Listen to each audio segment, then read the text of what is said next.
The morning sun cast long shadows across the rocky terrain of Afghanistan's Kunar province as Lieutenant Commander Jake Morrison adjusted his tactical vest one final time. The weight of responsibility pressed down on his shoulders like the heavy gear strapped to his back. At 34, Morrison had led more missions than he cared to count.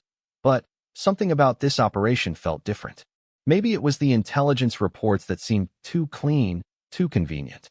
Or maybe it was the way his gut twisted every time he looked at the satellite images of their target zone. Alpha Team, sound off. Morrison spoke into his radio, his voice barely above a whisper despite being miles from any known enemy position. Bravo ready, came the response from Petty Officer First Class Danny Rodriguez, his second-in-command and closest friend for the past 8 years. Rodriguez had earned his reputation as one of the finest explosives experts in the teams, but more importantly, he had an uncanny ability to sense trouble before it found them. Charlie ready, reported Hospital Corpsman Second Class Sarah Chun, the team's medic whose steady hands had saved more lives than anyone kept track of. At 28, she was the youngest member of the team, but had proven herself in firefights across 3 different theaters of operation. Delta ready, confirmed Chief Petty Officer Marcus Washington, their communications specialist whose technical wizardry had pulled them out of impossible situations more times than Morrison could remember. Washington's calm demeanor under fire had become legendary among the teams. Echo ready, finished Petty Officer Second Class Tommy Kowalski, their sniper and reconnaissance specialist. The 26-year-old from Detroit had joined the team only 18 months ago, but his shooting skills were already the stuff of whispered conversations in the team's ready rooms. Morrison nodded to himself as he scanned the barren landscape ahead. Their mission was straightforward on paper: locate and eliminate a high-value target who had been coordinating attacks against coalition forces throughout the region. Intelligence indicated that Khalil Hakim, a former Afghan army officer turned Taliban commander, was using a remote mountain compound as his base of operations. The compound sat nestled in a valley surrounded by steep cliffs, accessible only through a narrow canyon that carved through the mountains like a jagged wound. Remember, this is a surgical strike, Morrison reminded his team as they began their approach march. In and out, minimal noise, maximum effect. Intel says Hakim rarely travels with more than 6 bodyguards, and the compound should be lightly defended. Rodriguez shifted his pack and checked his weapons one more time. Too easy, boss. When has Intel ever been this clean? Morrison shared his friend's skepticism, but their orders were clear. 3 days ago, a drone had photographed Hakim entering the compound with what appeared to be a small security detail. Satellite surveillance had confirmed minimal movement in and around the target area. The brass wanted Hakim eliminated before he could slip away again, and Morrison's team had been chosen for their track record of successful missions in hostile territory. The approach to the compound would take them through terrain that offered both advantages and serious risks. The rocky landscape provided excellent cover for their advance, but the same features that concealed their movement could easily hide enemy positions. Morrison had studied the topographical maps until he could navigate the route with his eyes closed, but maps could never capture the true feel of dangerous ground. As they moved deeper into the mountains, the team spread into a loose formation that maximized their security while maintaining visual contact. Chin took point, her smaller frame allowing her to move through the rocky terrain with surprising speed and stealth. Washington followed 20 meters behind, constantly monitoring their communications equipment and scanning for electronic signatures that might indicate enemy surveillance. Kowalski moved parallel to the main group, using his sniper's eye to study the high ground for potential threats or observation positions. His modified M110 rifle was perfectly suited for both precision shooting and the demands of mountain warfare. Rodriguez brought up the rear, his attention divided between watching their back trail and mentally cataloging the best locations for explosive charges should they need to deny the route to pursuing forces. Morrison maintained his position in the center of the formation, where he could coordinate the team's movements while keeping visual contact with all his operators. The weight of command had never felt heavier than it did during these approach marches, when every decision could mean the difference between mission success and catastrophic failure. The terrain grew more challenging as they climbed higher into the mountains. Loose scree threatened to betray their position with every step, while the thin air at altitude made even routine movements more exhausting than normal. Morrison called for brief security halts every hour, allowing the team to rest and recheck their equipment while he confirmed their position against his GPS unit. 2 clicks out, Morrison whispered into his radio during their third halt.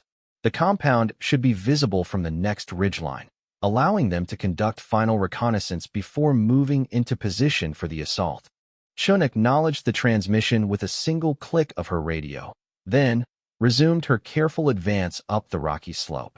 Her medical training had taught her to pay attention to details that others might miss, and she found herself studying the ground with increased intensity. Something felt wrong about their approach, though she couldn't identify exactly what was triggering her instincts. The feeling intensified as they crested the ridge and caught their first glimpse of the target compound. Through his binoculars, Morrison could see exactly what the intelligence briefings had described: a cluster of single-story buildings arranged around a central courtyard, with high walls providing security from ground-level approaches.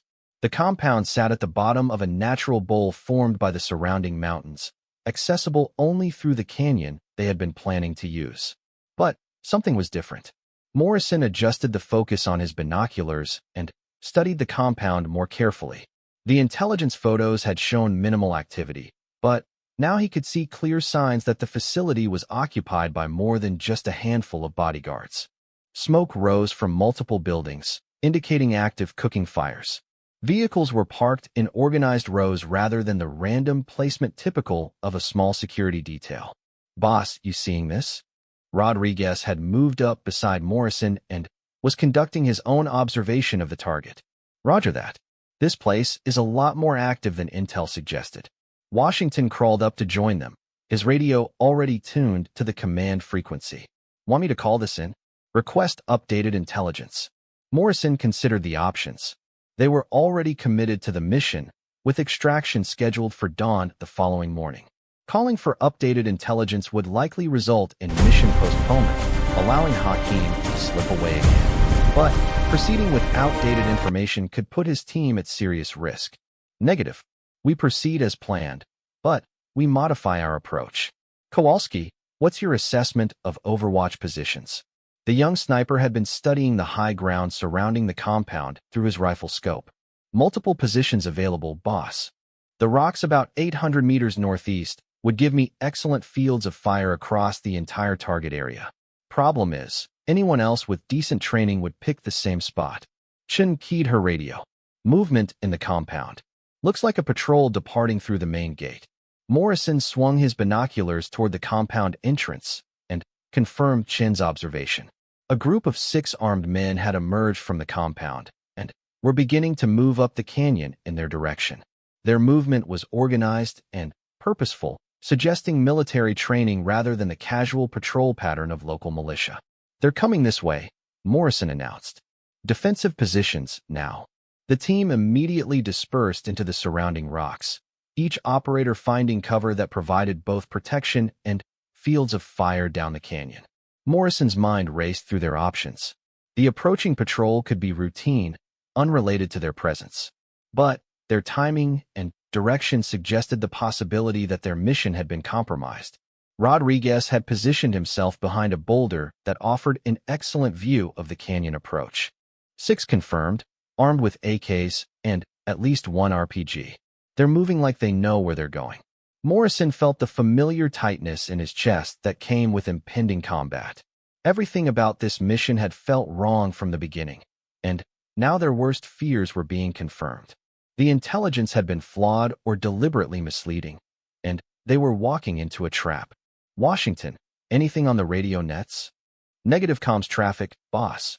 But I'm picking up electronic signatures from multiple sources around the compound. This place has way more people than we were told." The approaching patrol had reached a point about 400 meters down the canyon when they suddenly stopped. Morrison watched through his binoculars as the patrol leader appeared to be receiving instructions through a radio headset. After a brief conversation, the patrol changed direction and began moving toward higher ground that would allow them to flank the SEAL team's position. "They know we're here," Morrison announced. This whole thing is a setup. Kowalski's voice crackled through the radio. Boss, the crack of rifle fire echoed off the canyon walls as Morrison pressed himself deeper into the rocky cover. Bullets whined overhead and sparked off the stones around their position, sending deadly fragments in every direction. The enemy had chosen their moment perfectly, catching the SEAL team in the open with nowhere to run.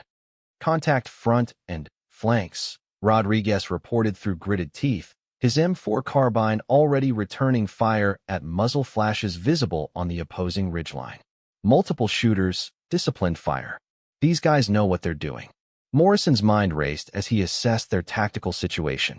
The enemy had positioned fighters on 3 sides of their location, leaving only the steep cliff face behind them as potential escape route. Unfortunately, that cliff dropped nearly 200 feet into a rocky ravine that would kill them just as effectively as enemy bullets. Kowalski, talk to me. Morrison called into his radio while scanning the high ground for targets. I count at least 15 muzzle flashes from 3 different positions, the sniper responded. Range varies from 300 to 600 meters.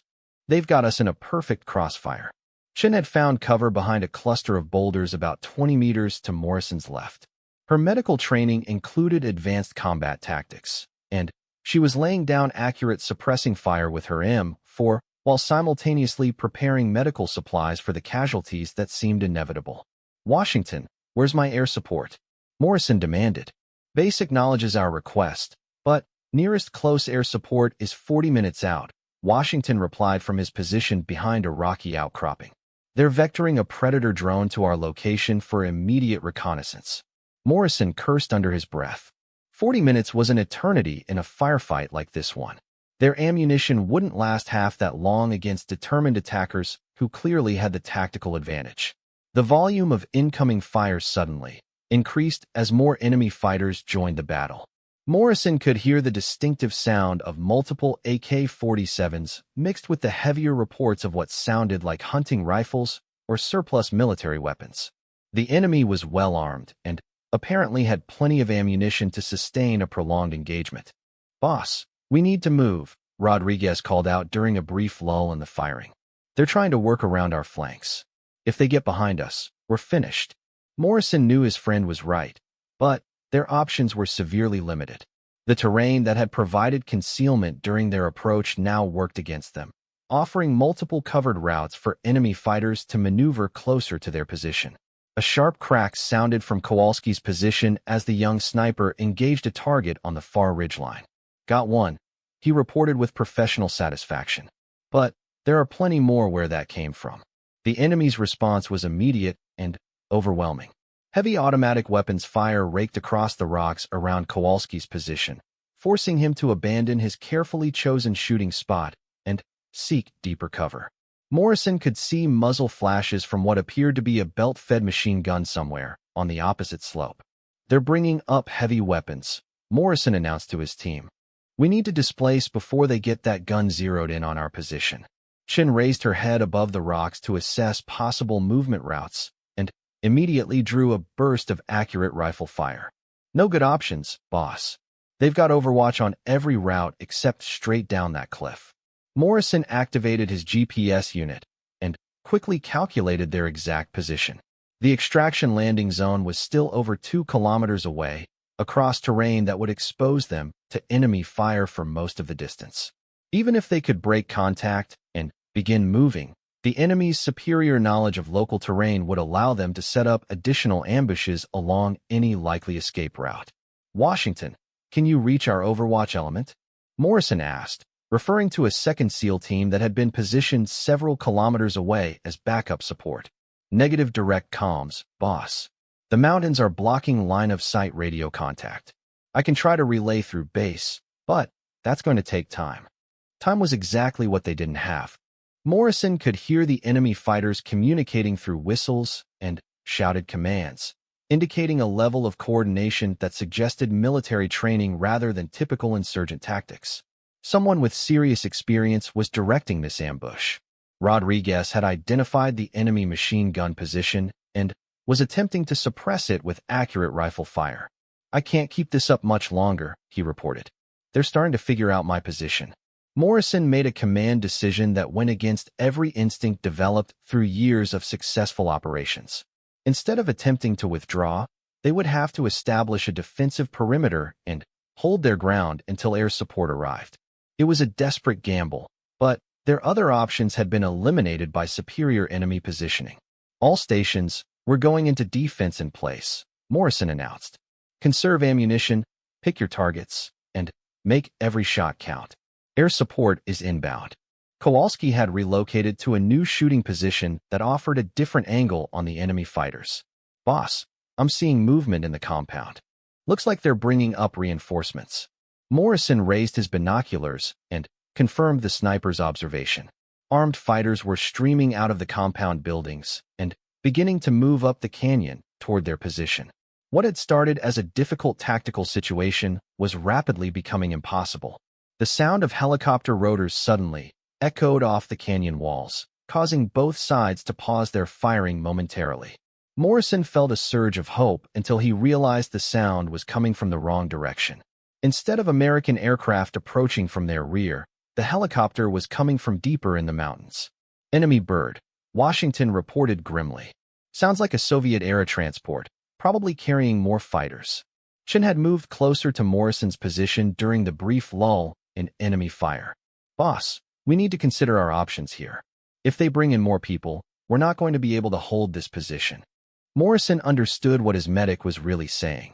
They were facing the possibility of being overrun by superior numbers, and their duty was to deny the enemy any intelligence value from capturing American Special Operations personnel alive.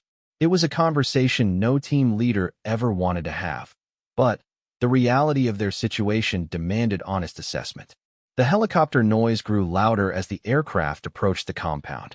Through his binoculars, Morrison could see it was indeed a transport helicopter, probably an old Soviet Mi-8 or similar model. The aircraft was approaching the compound's landing zone, undoubtedly carrying additional fighters who would soon join the battle against the trapped Americans. Kowalski, can you reach that bird? Morrison asked.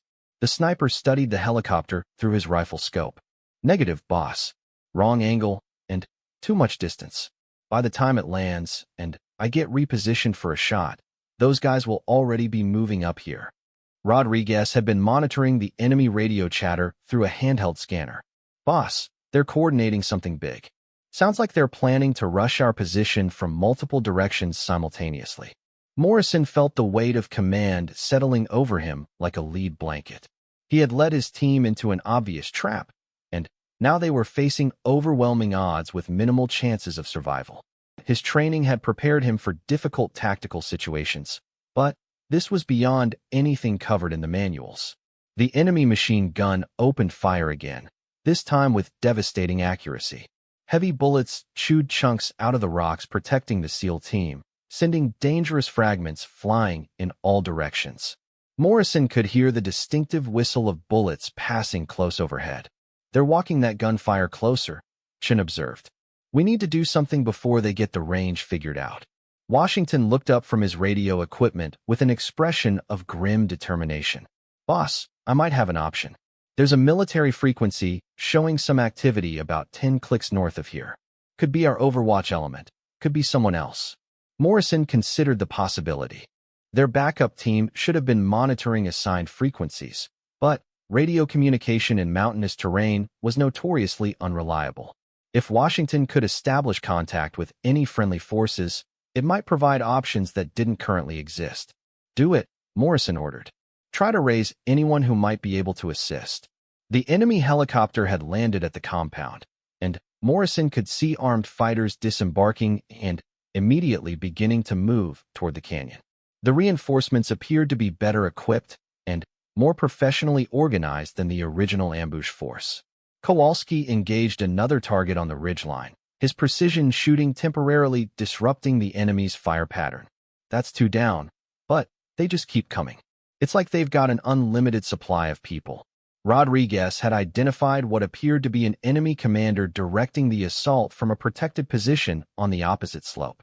Boss, if I can get that guy with the radio, it might disrupt their coordination.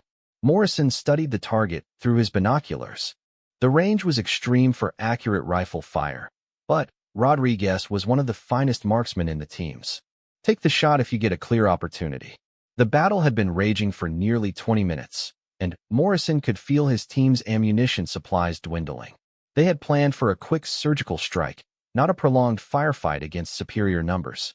At their current rate of consumption, they would be down to pistol ammunition within the hour.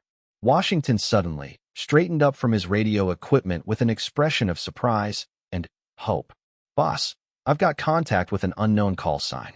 American Voice claims to be conducting Overwatch operations in this area." Morrison felt his first glimmer of optimism since the ambush began. "Can they assist? They're asking for our exact position and situation report." So the mysterious voice on the radio had promised help in 10 minutes. But Morrison wasn't sure his team could survive that long. The enemy machine gun had found their range and was systematically destroying their defensive positions one boulder at a time. Heavy bullets hammered the rocks with relentless precision, each burst coming closer to finding exposed flesh. "Chin, you hit," Morrison called out as rock fragments peppered the area around his medic's position. "Negative, but barely," she responded, pressing herself deeper into the inadequate cover. "That gun is going to chew us up if we can't suppress it." Rodriguez had been attempting to engage the machine gun crew with his M4, but the range and their elevated position made accurate fire nearly impossible. "I need to get closer, boss. From here, I'm just wasting ammunition."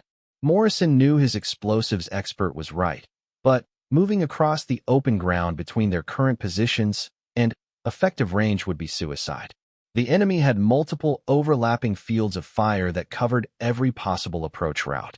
Kowalski's rifle cracked again from his concealed position. Another one down, but they're learning to stay hidden, getting harder to find targets. The enemy reinforcements from the helicopter had reached the canyon mouth and were beginning to work their way up toward the SEAL team's position. Morrison could see at least 12 additional fighters moving with the confidence and tactical discipline of trained soldiers rather than insurgent militia. "Washington, anything more from our mystery contact?" Morrison asked while reloading his weapon. "Negative direct communication, boss. But I'm picking up some interesting radio traffic on military frequencies. Sounds like someone is coordinating fire missions." Morrison felt a surge of hope mixed with skepticism. Fire missions suggested artillery or air support, but they hadn't requested any indirect fire support due to their proximity to civilian areas. The rules of engagement for this operation specifically prohibited anything beyond small arms and direct air support. The enemy machine gun shifted its attention to Kowalski's position, forcing the young sniper to abandon another carefully selected shooting spot. "They're getting smart about my positions," he reported. "Every time I take a shot, they zero in on my location." Chin had been observing the enemy's tactical movement through gaps in her rocky cover. "Boss, they're setting up for a coordinated assault. I count movement on at least 4 different approach routes." Morrison realized they were facing the final phase of the enemy's plan. The initial ambush had pinned them in position. The machine gun was systematically destroying their cover, and now overwhelming numbers were preparing to overrun their defensive perimeter. Without immediate intervention, his team would be dead or captured within minutes. "All stations, prepare for final protective fires," Morrison announced, using the military term for the desperate last-ditch defense that preceded being overrun. "Make every round count." Rodriguez shifted his position to get a better angle on the approaching enemy fighters. "Boss, if we're going down, let's make it expensive for them." The sound of distant explosions suddenly echoed across the mountains, causing everyone on both sides of the firefight to pause momentarily. Morrison couldn't identify the source of the explosions, but they seemed to be coming from the direction of the enemy compound. Washington looked up from his radio equipment with an expression of amazement. "Boss, someone just hit that compound with what sounds like mortar fire. My radio is lighting up with enemy traffic, and they sound confused as hell." Morrison raised his binoculars and focused on the distant compound. Smoke was rising from multiple buildings, and he could see people running in apparent panic around the facility. Someone with serious firepower had just entered the battle on their side. The enemy machine gun suddenly went silent, its crew apparently distracted by the explosions at their base camp. Kowalski immediately took advantage of the lull to engage targets on the ridgeline. Whatever just happened down there, it's got their attention. I can see guys with radios all turning to look back at the compound. Rodriguez seized the opportunity to reposition himself for a better shot at the enemy commander he had been tracking. The range was still extreme, but the target was momentarily exposed while attempting to coordinate a response to the attack on his base. Morrison watched through his binoculars as Rodriguez took careful aim, controlled his breathing, and squeezed the trigger. The distant figure dropped immediately, causing visible confusion among the enemy fighters who had been receiving his orders. Outstanding shot, Morrison confirmed. That should disrupt their coordination. The mysterious explosions at the compound continued with systematic precision, suggesting professional military expertise rather than random mortar fire. Each explosion seemed to target specific buildings or equipment, indicating detailed knowledge of the facility's layout and functions. Chen had been monitoring the enemy radio traffic through her handheld scanner. "Boss, they're definitely confused about what's hitting their base. Sounds like they think it might be airstrikes, but there's no aircraft noise." Morrison was equally puzzled by the source of the supporting fires. Their air support was still 20 minutes away, and he hadn't heard any helicopter or jet noise that would indicate close air support missions. Yet someone with significant firepower was systematically destroying the enemy compound. Kowalski's voice crackled through the radio with urgent information. "Boss, movement on the far ridgeline. I've got what looks like a single shooter in the rocks about 1,200 meters out. Can't tell if he's friendly or enemy." Morrison swung his binoculars toward the position Kowalski had identified. The range and angle made visual identification impossible, but the location would provide an excellent overwatch position for anyone with long-range shooting capabilities. The enemy fighters who had been approaching their position suddenly came under accurate sniper fire from an unknown source. Morrison watched in amazement as targets dropped with precision that indicated world-class shooting skills. "Someone's shooting the bad guys," Rodriguez observed with professional appreciation. "That's some serious marksmanship." Washington was monitoring multiple radio frequencies simultaneously, trying to piece together what was happening around them. "Boss, I'm hearing panic in the enemy communications.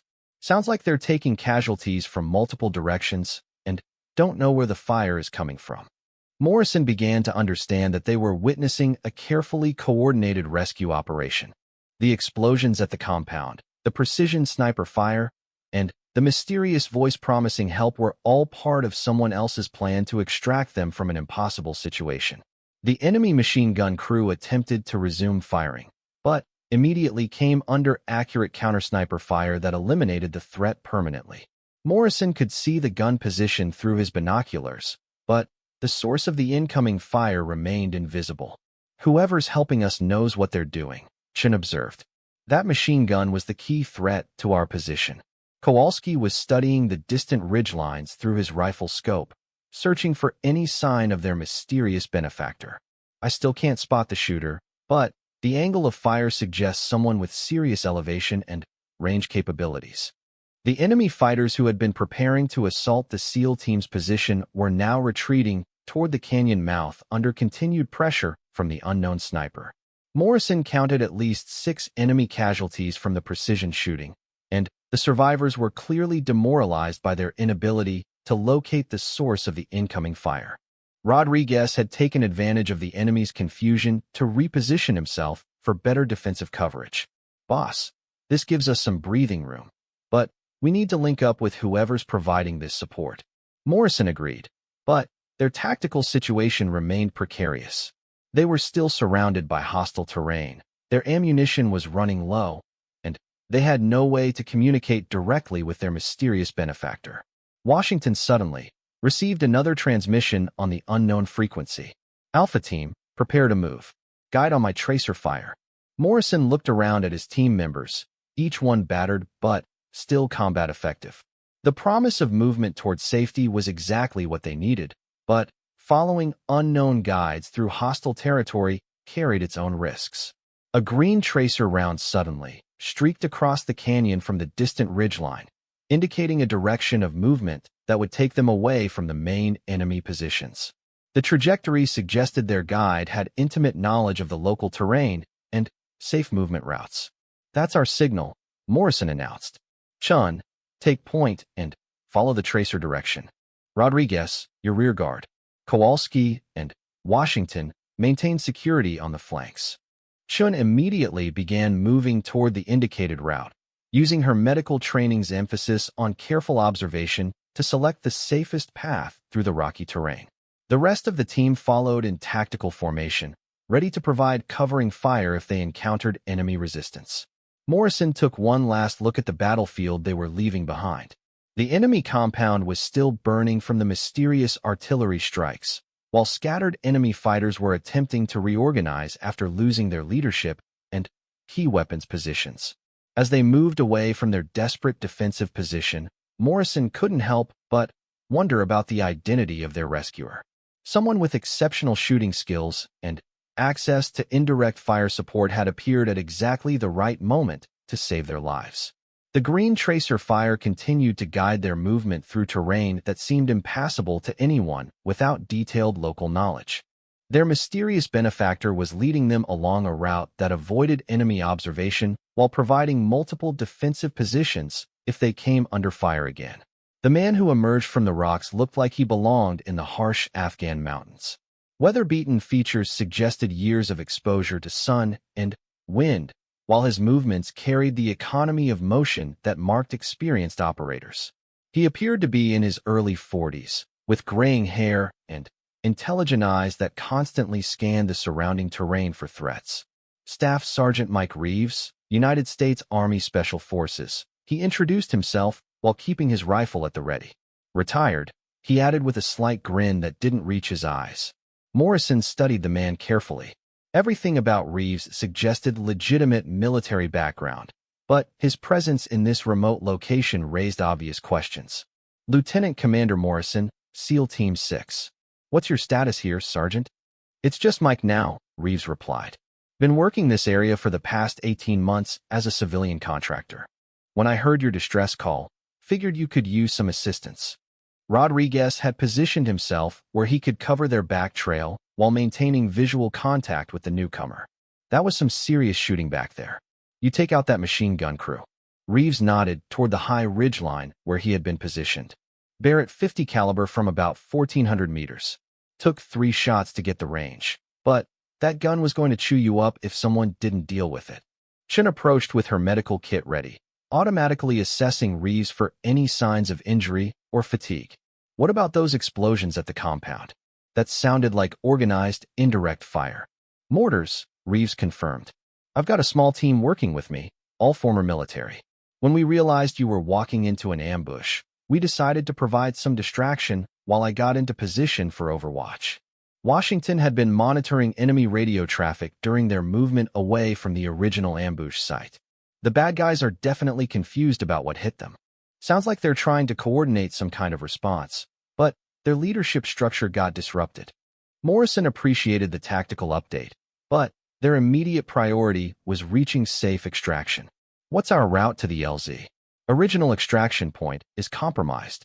Reeves pulled out a detailed topographical map that showed markings and annotations in multiple colors. Your original LZ is definitely blown. They had observers watching that area before you even started your approach.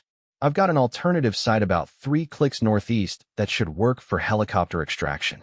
Kowalski studied the map with professional interest. That route takes us through some exposed terrain. What's the enemy disposition along that axis? Mostly clear, Reeves replied. My team took out an observation post that was covering the eastern approach, and the main enemy force is still trying to figure out what happened at their compound. We should have a clean window for the next hour or two. Morrison made the command decision to trust their unexpected ally. Everything about Reeves suggested legitimate military background, and his actions had already saved their lives. Lead the way. We'll follow your route to the alternate extraction site.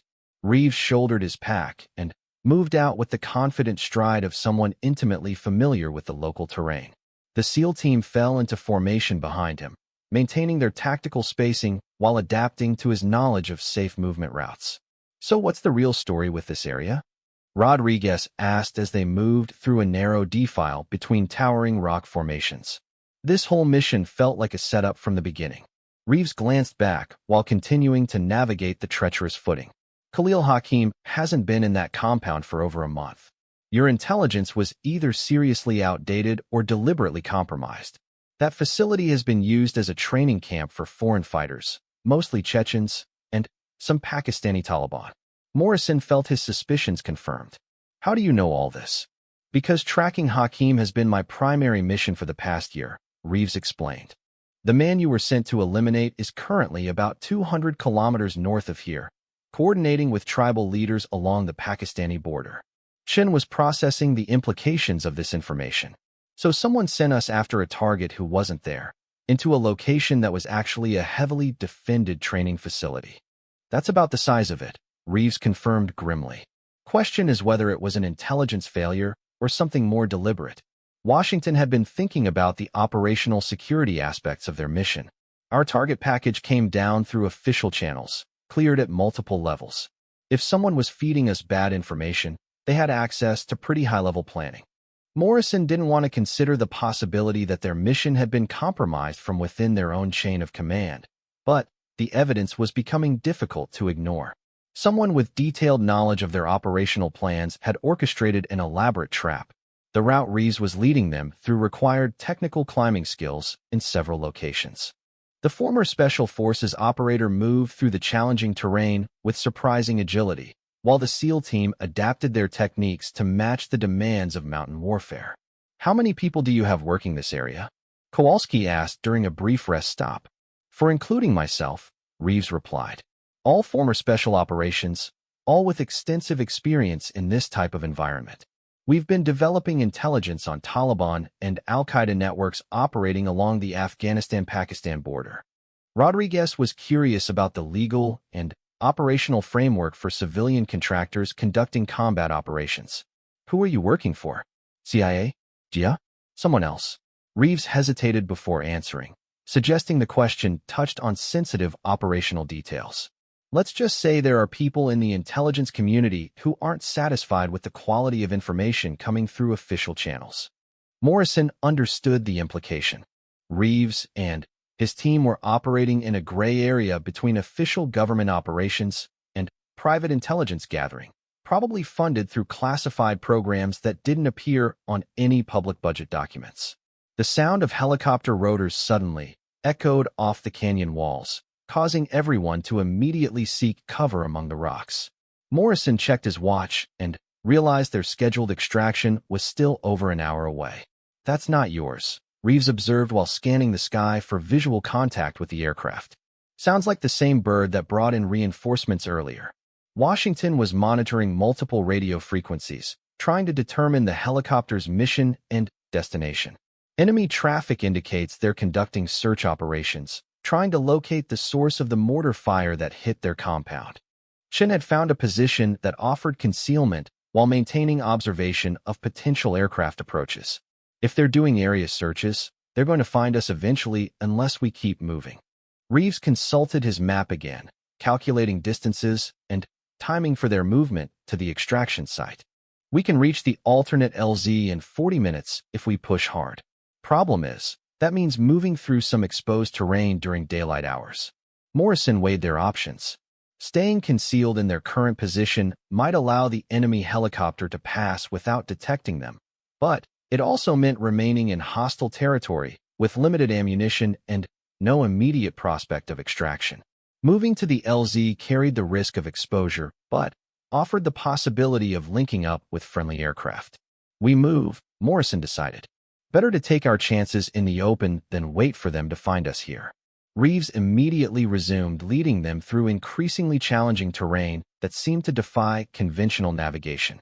The former Special Forces operator was following routes that existed only in his memory, developed through months of careful reconnaissance and survival in hostile territory. How long have you been operating in Afghanistan? Chun asked as they climbed through a series of rock chimneys that required technical rope skills. This tour, about 18 months, Reeves replied. But I've been coming back here off and on since 2002. This country has a way of getting into your blood. Morrison understood the attraction. Afghanistan represented the ultimate challenge for military operators. Complex terrain, sophisticated enemies, and missions that required every skill developed through years of training and experience. The helicopter noise was getting closer, suggesting the aircraft was conducting a systematic search pattern that might eventually bring it to their location. Morrison could hear the distinctive sound of a Soviet-era transport helicopter, probably the same aircraft that had delivered enemy reinforcements earlier. Movement ahead. Kowalski reported from his position at the front of their small formation. Looks like we've got company at the next ridgeline. Morrison raised his binoculars and confirmed the sniper's observation. A small group of armed fighters had taken position along their planned route, apparently attempting to block their movement toward the extraction site. Reeves studied the enemy position through his own optics. 4 fighters, defensive positions, probably part of a search team dispatched from the main compound.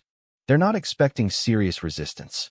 Rodriguez was calculating the tactical requirements for eliminating the roadblock.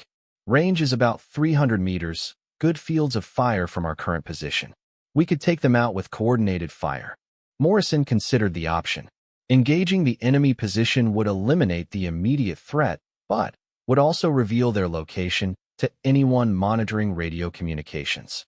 The helicopter conducting search operations would undoubtedly investigate any reports of gunfire. Negative, Morrison decided. We find another route. Reeves, what are our alternatives? The former Special Forces operator studied his map with the intensity of someone whose life depended on finding the right answer. There's a goat trail about half a click south that should get us around their position. Problem is, it adds 20 minutes to our movement time. Morrison checked his watch again. 20 addition. The goat trail Reeves had chosen wound through terrain that seemed designed to test human endurance. Narrow ledges carved into cliff faces alternated with steep scrambles over loose rock that threatened to send them tumbling into the canyon below. Morrison's team followed their guide with the grim determination that came from having no alternatives. How much further? Rodriguez asked during a brief rest stop. His breathing labored from the altitude and exertion. Reeves checked his GPS unit and compared their position to the extraction coordinates. About 15 minutes to the LZ, assuming we don't run into any more obstacles. Chen was monitoring their back trail for signs of pursuit. No movement behind us, but that helicopter is still conducting search patterns in our general area. Morrison could hear the distant aircraft engines echoing off the canyon walls. The enemy was being systematic about their search, probably working from a grid pattern that would eventually bring them close to the extraction site. Washington had been attempting to establish communication with their scheduled extraction aircraft. Still no contact with our birds, boss. They might be maintaining radio silence until they reach the pickup zone. Kowalski was studying the terrain ahead through his rifle scope. The LZ looks clear from here, but there's a lot of dead space where enemy forces could be concealed. Morrison realized they were approaching the most dangerous phase of their escape. The extraction site would require them to break cover and expose themselves in an open area while waiting for helicopter pickup. If enemy forces had anticipated their movement and positioned themselves around the LZ, the SEAL team would be trapped with nowhere to run. Reeves seemed to understand Morrison's tactical concerns. I've got overwatch positions scouted for my team. Once we reach the LZ, I can provide covering fire from multiple angles while you wait for pickup. What about extraction for your people? Chen asked. We can't just leave you here after everything you've done for us. Appreciate the thought, but we've got our own transportation arranged, Reeves replied with a slight smile. This isn't our first rodeo in hostile territory. Morrison was curious about the extraction methods available to civilian contractors, but operational security considerations prevented him from asking detailed questions. Reeves and his team had clearly developed sophisticated support networks during their time in Afghanistan. The sound of approaching helicopters suddenly became much louder, but Morrison realized the engines sounded different from the enemy aircraft they had been tracking. These were American helicopters, probably their scheduled extraction birds arriving at the designated pickup time. That's our ride, Washington confirmed after monitoring the radio frequencies. 2 Black Hawks, approaching from the east. Morrison felt his first genuine optimism since the mission had gone wrong. American helicopter crews were among the finest aviators in the world, capable of conducting extractions from hostile territory under the most challenging conditions. Reeves had reached the edge of the extraction site and was conducting careful reconnaissance before exposing the team in the open area. LZ looks clear, but we need to move fast. Those helicopters are going to attract attention from every hostile force within 20 kilometers. The extraction site was a natural clearing surrounded by rocky hills that provided multiple positions for enemy observers. Morrison could see why the location had been selected as an alternate LZ, but he could also see how easily it could become a trap if enemy forces had time to establish positions around the perimeter. Chun, Rodriguez, established security on the north and south approaches. Morrison ordered as they moved into the clearing. Kowalski, find an overwatch position with good fields of fire. Washington, guide the birds in and coordinate extraction. The SEAL team dispersed into defensive positions with the smooth efficiency that came from years of training together. Each operator understood their role and moved without hesitation despite their exhaustion from the extended movement through hostile territory. Reeves had disappeared into the rocks surrounding the LZ, presumably to establish his promised overwatch positions. Morrison caught glimpses of movement among the boulders that suggested the former Special Forces operator was positioning himself to provide supporting fire if needed. The sound of helicopter rotors was getting much louder, indicating their extraction aircraft were approaching the final phase of their insertion into the pickup zone. Morrison could see dust clouds rising from the valley approaches as the helicopter's rotor wash disturbed the rocky terrain. Birds inbound, 60 seconds. Washington reported while monitoring the air-to-ground frequency. They're requesting confirmation that the LZ is secure. Morrison made a quick assessment of their tactical situation. They had no way to guarantee the LZ was completely secure, but waiting for more detailed reconnaissance would only increase their exposure time and the risk of enemy interference. LZ is as secure as we can make it, Morrison transmitted. Request immediate extraction. The first Black Hawk appeared over the eastern ridgeline like a mechanical angel, its rotor noise drowning out all other sounds as it descended toward the clearing. Morrison could see door gunners scanning the surrounding terrain for threats while the aircrew prepared for a tactical landing in hostile territory. Rodriguez suddenly keyed his radio with urgent information. Movement on the south ridgeline. Multiple personnel, armed, about 600 meters out. Morrison swung his binoculars toward the position Rodriguez had identified and confirmed the sighting. A group of enemy fighters was moving toward the extraction site, probably drawn by the helicopter noise and hoping to interfere with the pickup operation. The second Black Hawk had appeared and was beginning its approach to the LZ when the first sniper shot rang out from Reeves' concealed position. Morrison watched through his binoculars as one of the enemy fighters dropped, causing the others to immediately seek cover among the rocks. Overwatch has engaged enemy forces on the south approach. Morrison reported to the incoming helicopters. Continue approach, we'll handle the ground threat.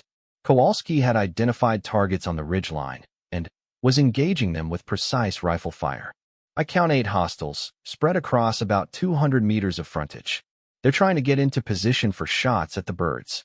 The first helicopter touched down in a cloud of dust and debris, its crew chief immediately waving for the SEAL team to board while door gunners provided suppressing fire toward the enemy positions.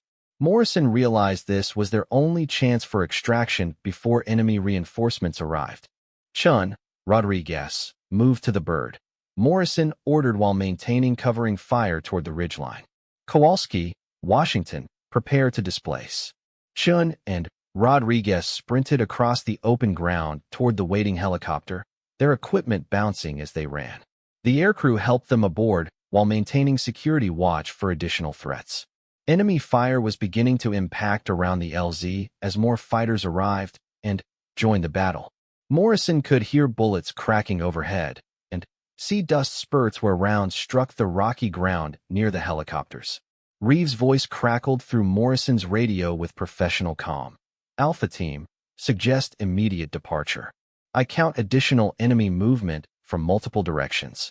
Morrison didn't need encouragement to expedite their extraction. Kowalski, Washington, move now. The sniper and communications specialist bounded toward the helicopter while Morrison provided covering fire from his position at the edge of the LZ. Enemy bullets were getting closer. and Morrison could hear the distinctive sound of heavier weapons joining the firefight. "Boss, let's go," Rodriguez called from the helicopter door while laying down suppressing fire with his M4 carbine. Morrison made a final check to ensure all his team members were accounted for, then sprinted toward the waiting aircraft. Bullets cracked past his head as he crossed the open ground, but the combined fire from his team and the helicopter's door gunners was keeping the enemy from achieving accurate aim. He dove through the helicopter door just as the aircraft began lifting off, its engines screaming as the pilots applied maximum power to clear the hostile landing zone. Morrison felt the familiar sensation of rapid acceleration as they climbed away from the enemy fire. All personnel accounted for, Chen reported while conducting rapid medical checks on each team member. Morrison looked down through the helicopter's window as they gained altitude. The extraction site was already receiving heavy fire from multiple enemy positions, confirming that their timing had been perfect. A few more minutes on the ground, and they would have been facing overwhelming opposition. "What about Reeves?" Morrison asked Washington, who was monitoring multiple radio frequencies. Last transmission indicated his team was displacing to their own extraction point, Washington replied. "Sounds like they've got their own transportation arranged." Morrison felt a mixture of gratitude and curiosity about their mysterious rescuer. Reeves and his team had appeared at exactly the right moment to save their lives, then disappeared back into the Afghan mountains as if they had never existed. Rodriguez was cleaning his rifle while reflecting on the day's events. "Boss, somebody really wanted us dead back there. That whole operation was planned specifically to take out an American Special Operations team." Morrison had reached the same conclusion during their escape from the ambush site. The precision timing, the detailed knowledge of their mission parameters, and the sophisticated coordination all suggested inside information about their operational plans. Chen was studying the intelligence package they had been given for the mission. If Reeves is right about Hakeem's actual location, then someone fed us deliberately false information to get us into that compound. Washington had been thinking about the operational security implications. Question is whether it was an intelligence failure or active sabotage. Either way, someone needs to investigate how our mission planning got compromised. Morrison realized their ordeal was far from over. Surviving the ambush and reaching safety was only the beginning of what would undoubtedly be an extensive investigation into how their mission had been compromised. Someone with access to classified operational planning had orchestrated an elaborate trap, and identifying that person would require resources beyond what his team could provide. Kowalski was studying the Afghan landscape passing below their helicopter. "Think we'll ever find out who Reeves really is, and who he's working for?" Morrison suspected they had encountered one of the shadow operators who worked in the gray areas between official government operations and private intelligence gathering. Men like Reeves existed in a world of classified programs and compartmented operations that rarely appeared in official records. "Probably not," Morrison replied. "But whoever he is, he saved our lives today."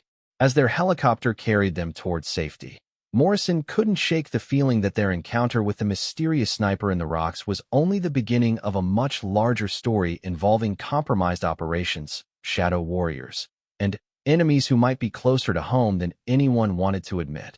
\L minutes might put them at the extraction site after their scheduled pickup, assuming their helicopter crew was willing to wait in hostile territory. Washington had been monitoring the radio traffic from the enemy helicopter. "Boss, sounds like they're reporting negative contact on their current search pattern. They might be getting ready to expand their search area." Chen was studying the enemy roadblock through her rifle scope. "Those guys don't look like they're planning to stay in that position very long. Might be part of a mobile patrol rather than a fixed checkpoint." Morrison made another command decision based on incomplete information and time pressure. "We take the alternate route. Better to arrive late than not at all." Reeves immediately changed direction, leading them away from the enemy position and toward the goat trail he had identified on his map. The route required them to descend into a rocky canyon before climbing back up the opposite slope, adding both time and physical demands to their movement. As they moved away from the enemy roadblock, Morrison couldn't help but reflect on the series of events that had brought them to this point. What should have been a routine elimination mission had turned into a desperate escape from a carefully planned ambush. saved only by the intervention of a mysterious former operator and his team. Movement ahead, Chen reported as they approached a cluster of large boulders that could provide temporary concealment. Morrison raised his weapon and prepared for contact, but instead of enemy fighters, a single figure emerged from the rocks ahead. The man was dressed in civilian clothing but carried military equipment and moved with the confident bearing of a professional soldier. Alpha Team, the stranger called out in the same voice they had heard on the radio. Welcome to the neighborhood. Sounds like they might be positioned somewhere with eyes on our location. Morrison quickly provided their GPS coordinates and a summary of their tactical situation. If there were other American forces in the area, they might be able to provide supporting fire or coordinate extraction assets. The response that came back through Washington's radio was calm and professional. Alpha Team, we have eyes on your position. Help is coming. Hold your ground for 10 more minutes. Morrison looked around at his embattled team members, each one fighting with the desperate intensity that came from facing impossible odds. 10 minutes seemed like an eternity, but it was the first concrete hope they had received since the ambush began. VE got movement on multiple ridgelines. We've got company coming from at least 3 directions. Morrison's training took over as he processed the rapidly deteriorating tactical situation. They were outnumbered, outgunned, and caught in terrain that favored the enemy's knowledge of local conditions. Withdrawal through the canyon was no longer an option, and the high ground around their position was being occupied by hostile forces. Chun, Rodriguez, established defensive positions covering our 6. Washington, give me a priority channel to base. Kowalski, find me the best targets and start putting rounds down range when I give the word. The team responded with the smooth efficiency that came from years of training and combat experience. Each operator understood their role and moved without hesitation despite the overwhelming odds developing around them. Morrison keyed his radio one final time before the shooting started. All stations, Alpha Team is in contact. Request immediate close air support and extraction assets. The first shots rang out from the ridgeline above them, sending chips of rock flying from the boulders that provided their only protection. Morrison realized with crystal clarity that his team was caught in a carefully planned ambush, surrounded by enemies who had been waiting for their arrival. The battle for their lives was about to begin. //